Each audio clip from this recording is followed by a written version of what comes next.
Hello friends, कैसे हो आप सब। उम्मीद है कि बढ़िया होंगे और पढ़ाई कर रहे होंगे।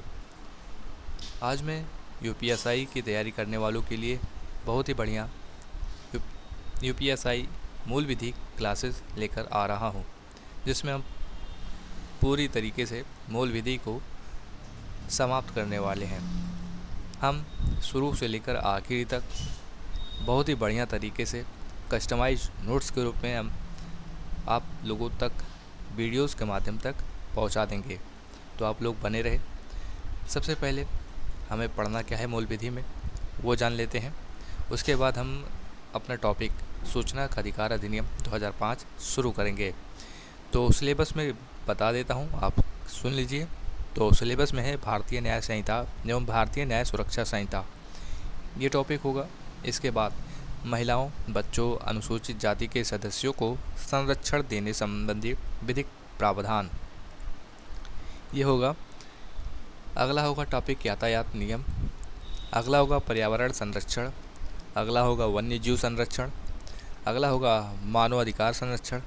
अगला होगा सूचना का अधिकार अधिनियम, जो हम यहीं से शुरू करने वाले हैं, छोटा टॉपिक है। अगला टॉपिक होगा आयकर अधिनियम। अगला भ्रष्टाचार निवारण अधिनियम, राष्ट्रीय सुरक्षा अधिनियम, आईटी अधिनियम, साइबर अपराध, जनहित याचिका, महत्वपूर्ण न्यायिक निर्णय, भूमि सुधार, भूमि अधिग्रहण और भू राजस्व संबंधी कानूनों का सामान्य ज्ञान। ये सब हम वन बाय वन करके पूरे टॉपिक को कवर करके पूरी मूल विधि सिलेबस को ख़त्म कर देंगे। तो आप लोग बने रहें। आज हमारा ये पहला टॉपिक है। तो हम शुरू करते हैं। और एक बात, हम एक ही क्लास में एक पूरे टॉपिक को ख़त्म करने की कोशिश करेंगे। ये छोटा टॉपिक है तो ये जल्दी ही ख़त्म हो जाएगा, लेकिन जो आने वाले टॉपिक हैं वो बड़े हैं, तो उसमें समय लग सकता है। तो आप लोग बिल्कुल भी घबराइएगा नहीं। और एक बात, केवल आपको नोट्स के माध्यम से पूरे नोट्स को कवर कर दिया जाएगा। मतलब कोई भी अननेसेसरी चीज़ आप लोगों तक नहीं पहुंचाई जाएगी और ना डिटेल में बताया जाएगा। आप डिटेल बाद में भी कर सकते हैं जब आप एसआई बन जाएंगे। तो हम अपने टॉपिक को शुरू करते हैं। तो टॉपिक का नाम है सूचना का अधिकार अधिनियम 2005। हाइलाइटर का यूज़ करूँगा यहाँ पर। तो पहला है कि आरटीआई अधिकार या राइट कैसा। तो आरटीआई क्या है? एक मौलिक अधिकार है और यह अनुच्छेद 19 क्लॉज 1A में, जो कि अभिव्यक्ति की स्वतंत्रता के अंतर्गत आता है। इसका उद्देश्य क्या है? उद्देश्य है भ्रष्टाचार के खिलाफ बड़ा कदम। दूसरा है सरकारी अधिकारी, कर्मचारी व विभागों के कार्यों को पारदर्शी बनाना। तो आरटीआई का उद्देश्य यही है। अब हम इसमें विस्तार कुछ भी नहीं करेंगे, हम केवल पॉइंट को पढ़ेंगे, आप लोगों तक पहुंचा देंगे, जिससे वीडियो लंबी भी ना हो और आप लोगों तक कंटेंट पहुंच जाए। आरटीआई का इतिहास, विश्व और भारत में कहाँ कहाँ या कैसे आया। तो विश्व में इसका पहला प्रयोग की बात करें तो स्वीडन में 1766 ईस्वी में, मतलब ये आरटीआई पहली बार वहाँ आया और ये आरटीआई का जन्म स्थान माना जाता है। भारत में आरटीआई की मांग, सॉरी एक मिनट, तो भारत में आरटीआई की मांग कहाँ से हुई? तो सबसे पहले राजस्थान में 1990 के दशक में ये आया। किस आंदोलन के द्वारा? तो MKSS यानी मजदूर किसान शक्ति संगठन द्वारा आया था। आंदोलन करने पर आरटीआई राजस्थान में पहली बार आया। आरटीआई को कानूनी मान्यता देने वाले पहले राज्य, पहला है तमिलनाडु और दूसरा है गोवा। और एक बात, ये जो आप लोगों को लग रहा है कि ये शायद राम सर के नोट्स है, बिल्कुल आपको सही लग रहा है, ये राम सर के ही नोट्स हैं। उसी को मैंने कस्टमाइज़ किया है, पीडीएफ के रूप में दे दिया है। आप लोगों को पीडीएफ के रूप में भी मिल जाएगा। तो आप लोग आखिर तक पहले बने रहें और बाद में पीडीएफ आप लोगों तक पहुंच जाएगा। इसके मुख्य तथ्य के बारे में जान लेते हैं। तो ये धारा 1 है, ये गलत हो गया है तो इसको ध्यान में न रखिएगा, ये गलत है। धारा 1 कहता है संक्षिप्त नाम, विस्तार और प्रारंभ, इसके बारे में चर्चा करता है।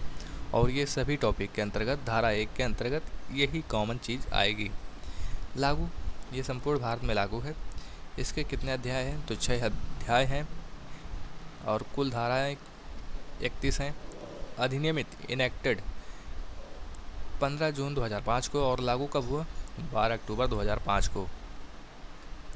धारा 2 इसके परिभाषा की बात करता है। सेक्शन 2A समुचित सरकार के बारे में बात करता है। तो समुचित सरकार क्या है? जो विधि द्वारा स्थापित या गठित सरकार है। कौन कौन शामिल है? तो इसमें केंद्र सरकार और राज्य सरकार दोनों शामिल होती हैं समुचित सरकार में। ये धारा 2A कहता है। धारा 2E सक्षम प्राधिकारी के बारे में बात करता है। कॉम्पिटेंट अथॉरिटी, तो लोकसभा या विधान सभाओं के मामले में अध्यक्ष होगा यानी स्पीकर होगा। राज्यसभा या विधान परिषद के मामले में सभापति होगा, चेयरमैन। और सुप्रीम कोर्ट के मामले में मुख्य न्यायाधीश CJI, हाई कोर्ट के मामले में मुख्य न्यायाधीश chief justice of high court. और ट्रिब्यूनल या प्राधिकरण के मामले में उसके अंतर्गत अगर केंद्र है तो केंद्र में राष्ट्रपति और राज्य में है तो राज्यपाल। ये प्राधिकारी सक्षम प्राधिकारी होंगे। और केंद्र शासित प्रदेश में प्रशासक। ये धारा 2E कहता है।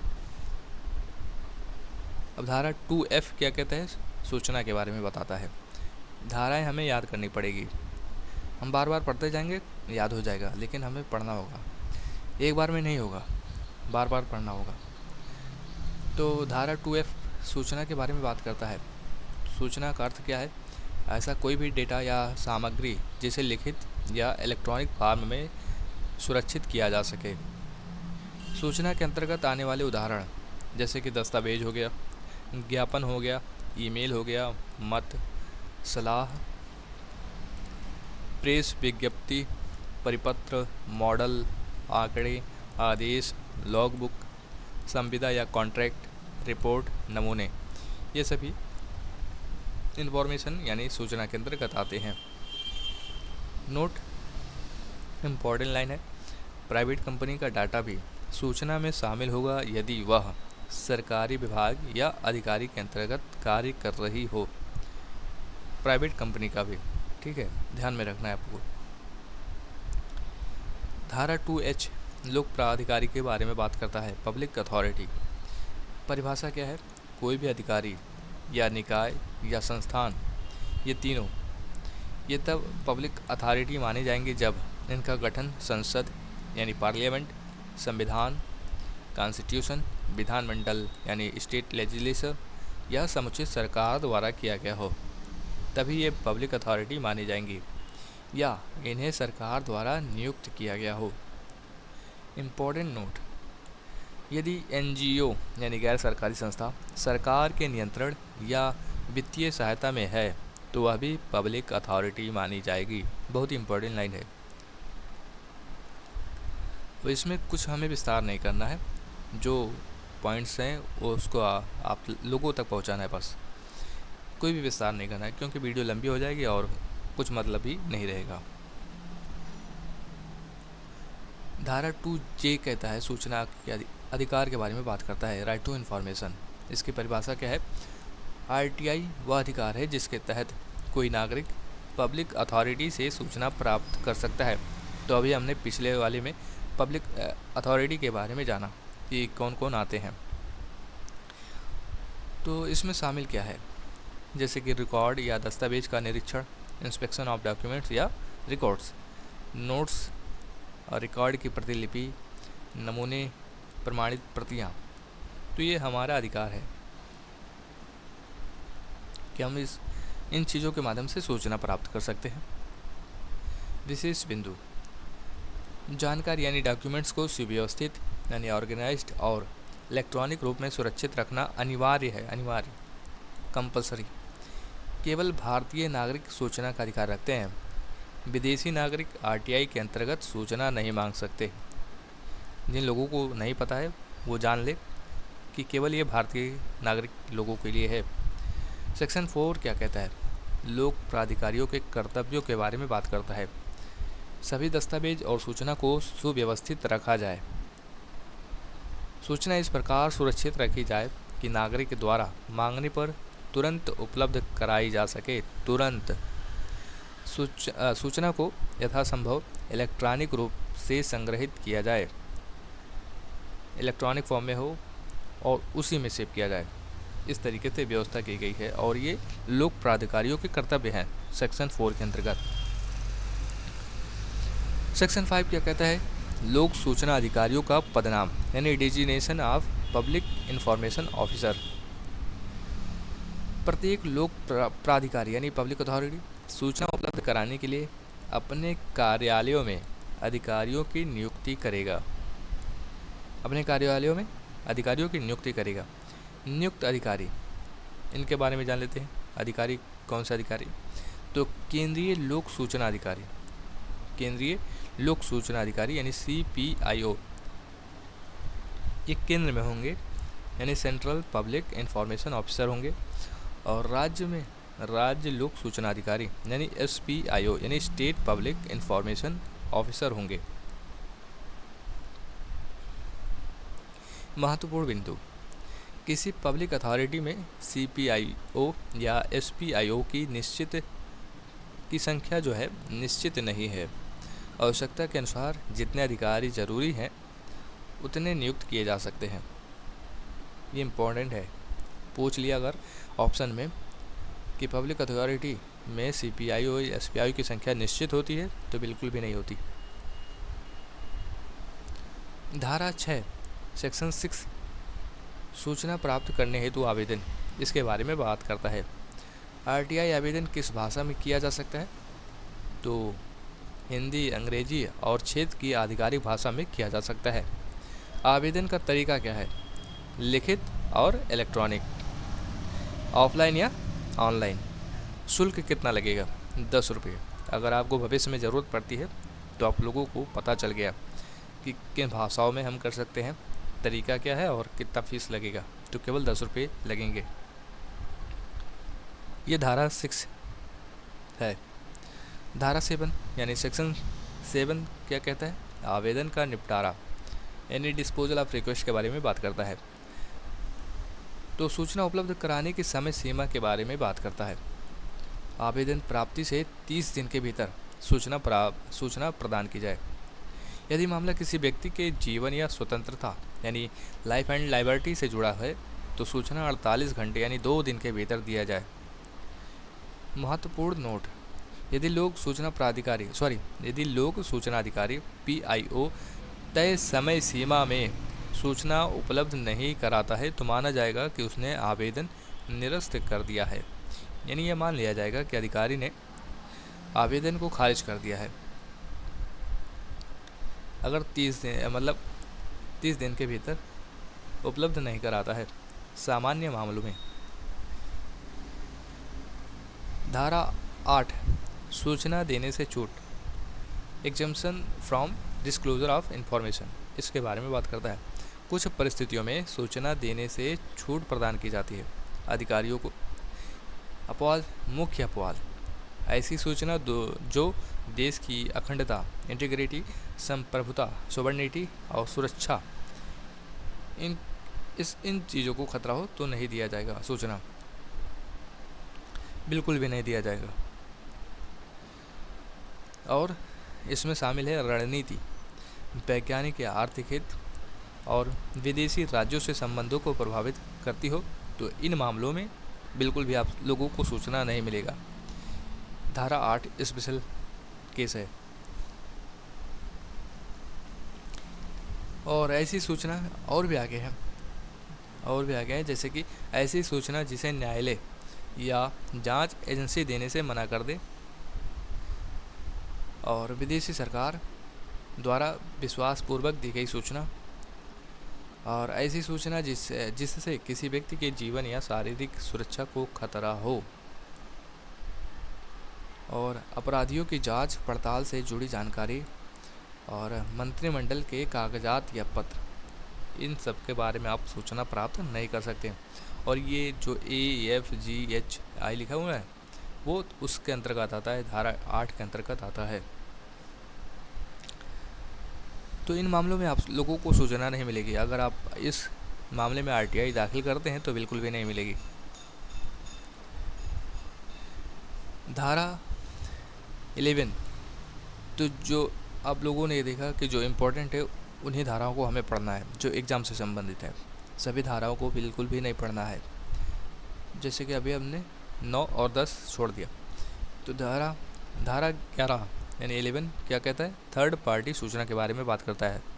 यदि किसी अन्य व्यक्ति से संबंधित सूचना मांगी जाती है और वह व्यक्ति इसे गोपनीय बताता है, तब सूचना अधिकारी आवेदन प्राप्ति से 15 दिन के भीतर थर्ड पार्टी को लिखित या मौखिक सूचना देगा और उससे पूछेगा कि यह सूचना जारी की जाए या नहीं। अगर किसी थर्ड पार्टी के बारे में आप पूछ रहे हैं तो पहले सूचना अधिकारी उस व्यक्ति से पूछेगा कि सूचना देना है कि नहीं देना है, और अंतिम निर्णय सूचना अधिकारी द्वारा ही लिया जाएगा, उस व्यक्ति पर भी डिपेंड नहीं करेगा। अंतिम निर्णय PIO यानी सूचना अधिकारी ही लेगा। आरटीआई अधिनियम का मूल उद्देश्य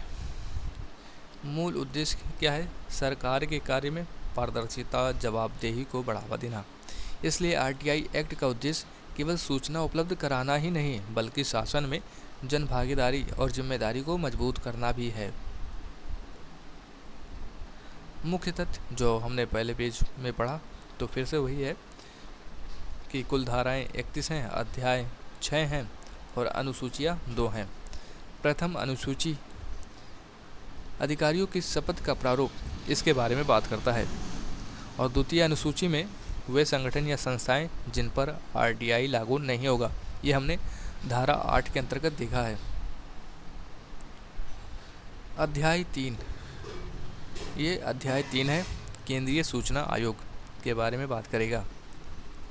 केंद्रीय सूचना आयोग धारा 12 के अंतर्गत इसका गठन किया गया है। और कौन करेगा गठन? गठन इसका केंद्रीय सरकार करेगी। इसमें सदस्य कितने होंगे? तो एक मुख्य सूचना आयुक्त यानी चीफ इंफॉर्मेशन कमिश्नर CIC होंगे और अधिकतम 10 अन्य सूचना आयुक्त होंगे। नियुक्ति की बात करें तो राष्ट्रपति द्वारा निम्नलिखित समिति की सिफारिश पर इनकी नियुक्ति की जाएगी। समिति में कौन कौन शामिल होंगे? तो प्रधानमंत्री अध्यक्ष होंगे, लोकसभा में विपक्ष का नेता सदस्य होगा और प्रधानमंत्री द्वारा नामित एक केंद्रीय मंत्री इसका सदस्य होगा समिति का, और इन्हीं के आधार पर नियुक्ति राष्ट्रपति द्वारा की जाएगी।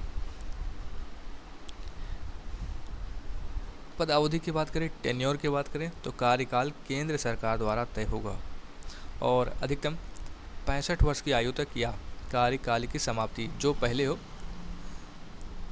और तीसरा, पुनर्नियुक्ति नहीं होगी। ये इम्पोर्टेंट है, अगर आपसे पूछ लिया कि क्या CIC यानी केंद्रीय सूचना आयोग की नियुक्ति, उसके सदस्यों की नियुक्ति दोबारा होगी या नहीं, तो बिल्कुल भी नहीं होगी। लेकिन 2019 में संशोधन हुआ। 2019 में जो संशोधन हुआ उसमें क्या बताया गया कि CIC और अन्य सदस्य का वेतन, भत्ता और सेवा शर्तें अब केंद्रीय सरकार द्वारा तय होंगी। अब केंद्रीय सरकार तय करेंगी। धारा 14 यानी सेक्शन 14, CIC एवं अन्य सूचना आयुक्तों IC को हटाना।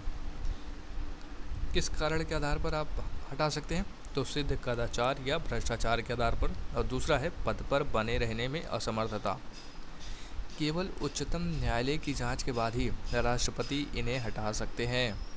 ये इम्पोर्टेंट है, केंद्र सरकार भी नहीं हटा सकती। उच्चतम न्यायालय पहले जांच करेगा, फिर राष्ट्रपति उसे हटाएगा।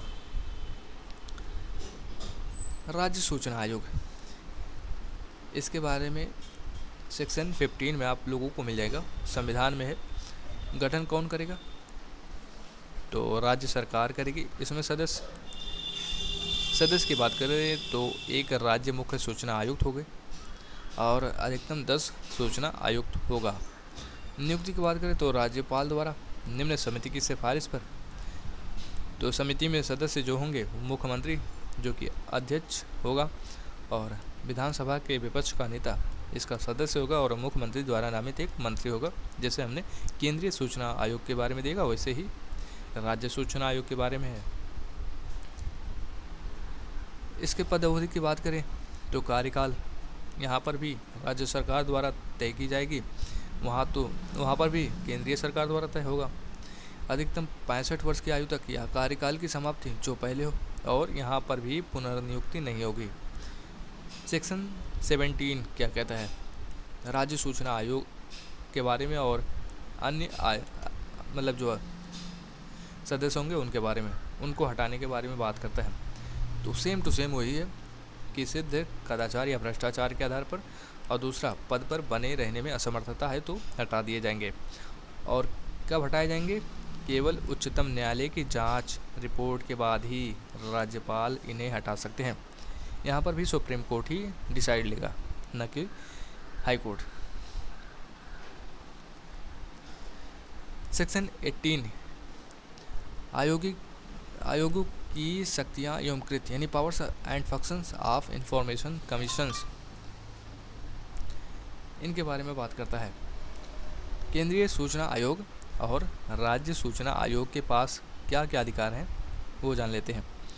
तो पहला अधिकार इनके पास जो है वो जांच करने का अधिकार है, और दूसरा सरकारी प्राधिकरणों और लोक सूचना अधिकारियों के खिलाफ कार्रवाई करने का अधिकार है।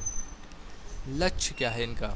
सुनिश्चित करना कि पब्लिक अथॉरिटी द्वारा सूचना समय पर और सही रूप में उपलब्ध कराई जाए। धारा 19 अपील के बारे में बात करता है। प्रथम अपील कब करें? यदि पीआईओ 30 दिन के भीतर सूचना नहीं देता या आवेदन निरस्त कर देता है। दूसरा, अपील किसके पास करें? वही विभाग का वरिष्ठ अधिकारी, उसी विभाग का वरिष्ठ अधिकारी यानी फर्स्ट अपीलेट अथॉरिटी हो जो पीआईओ से बड़ा होगा, उसके पास आप कर सकते हैं। समय सीमा 30 दिन के भीतर आवेदन करें। जब आप पीआईओ में दिए हो, निरस्त कर दिया गया, सूचना नहीं मिला, तो आप यहाँ पर प्रथम अपील कर सकते हैं। और दूसरी अपील कब करनी है आपको? कब करें? जब प्रथम अपीलीय अधिकारी भी सूचना नहीं देते, यानी प्रथम अपील आपकी जब उस पर सुनवाई नहीं होती तो आप दूसरी अपील कर सकते हैं। अपील किसके पास करें? तो सीधा आप CIC केंद्रीय मामलों के लिए आप केंद्रीय सूचना आयोग के पास, और राज्य मामलों के लिए राज्य सूचना आयोग के पास कर सकते हैं। समय सीमा तो प्रथम अपील के निरस्तीकरण से 90 दिन के भीतर आपको करना है। जब आपका प्रथम अपील भी निरस्त कर दिया गया हो, सूचना नहीं मिला हो, तो आप 90 दिन के भीतर दूसरी अपील कर सकते हैं। सेक्शन 20 में दंड के बारे में बात करता है।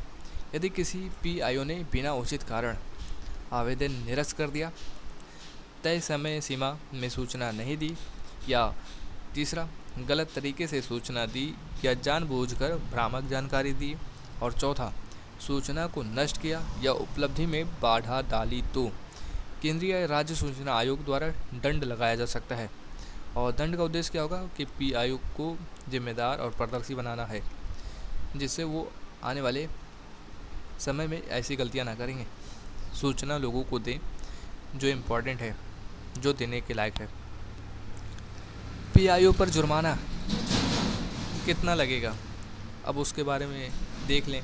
यदि पीआईओ ने आवेदन के अनुसार सूचना देने में विलंब या गलत जानकारी दी, तो सूचना आयोग जुर्माना लगा सकता है।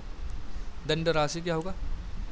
250 रुपये प्रतिदिन, रोज, जांच के दिन से लेकर सूचना उपलब्ध होने तक। जब तक वो नहीं करा देता, जानकारी नहीं देता, उसी दिन से, जांच के दिन से ही 250 रुपया रोज लेगा। और अधिकतम जुर्माना 25,000 रुपया होगा। यानी अगर आप 250 में बढ़ा दें तो ये 25,000 हो जाएगा, मतलब 100 दिन। सेक्शन 24 अनुसूची 2 यानी अनुसूची 2 के संगठन पर RTI प्रभावी नहीं। हमने पहले भी देखा दूसरी अनुसूची में RTI अगर दाखिल किया जाता है किन लोगों को नहीं मिलेगा, यानी मतलब किन लोगों को नहीं मिले, मतलब किन सामग्रियों पर या किन बातों पर आप नहीं मांग सकते। आरटीआई अधिनियम निम्न संगठनों पर लागू नहीं होता। तो संगठन कौन से हैं, जैसे रॉ है, ईडी है, एनसीबी है, एसपीएफ है, BSF, CRPF, ITBP, CISF, NSG, AR, SSB. अगर आप इन संस्थाओं से संबंधित या संगठनों से संबंधित आप आरटीआई मांगते हैं तो बिल्कुल भी नहीं मिलेगा, क्योंकि सुरक्षा और संवेदनशीलता के कारण ये आरटीआई से बाहर हैं। सेक्शन 25 मॉनिटरिंग और रिपोर्टिंग की बात करता है। सूचना आयोग के पास शक्ति है कि वे आरटीआई से संबंधित कार्यों का मॉनिटरिंग कर सकते हैं। आयोग एनुअल रिपोर्ट तैयार कर सकते हैं और रिपोर्ट सरकार को भेजी जाती है। रिपोर्ट कहाँ जाती है, सरकार को। अगर केंद्रीय सूचना आयोग है तो केंद्र में भेजेगा, और राज्य सूचना आयोग है तो राज्य के पास भेजेगा। तो ये सेक्शन 25 में बात करता है। सेक्शन 27 नियम बनाने की शक्ति देता है। समुचित सरकार के पास शक्ति है कि आरटीआई अधिनियम से संबंधित रूल्स बनाए, केंद्रीय मामलों के लिए केंद्र सरकार बनाए और राज्य मामलों के लिए राज्य सरकार बनाए। सेक्शन 28 कॉम्पिटेंट अथॉरिटी की नियम बनाने की शक्ति। सक्षम प्राधिकारी के पास भी आरटीआई से संबंधित नियम बनाने की शक्ति है। और सेक्शन 30 यानी 30 आरटीआई से संबंधित कठिनाइयाँ। किसी भी कठिनाई या समस्या को दूर करने की जिम्मेदारी और शक्ति केवल केंद्र सरकार के पास है। मतलब सेक्शन 30 के अंतर्गत जो कठिनाई या समस्या का दूर करने की जिम्मेदारी और शक्ति जो है वो केंद्र सरकार के पास है। और यहाँ पर पूरा आरटीआई 2005 ये कंप्लीट होता है। अगर आप लोगों को वीडियो पसंद आई हो तो प्लीज़ आप वीडियो को लाइक कर दीजिएगा और चैनल को भी सब्सक्राइब कर लीजिएगा।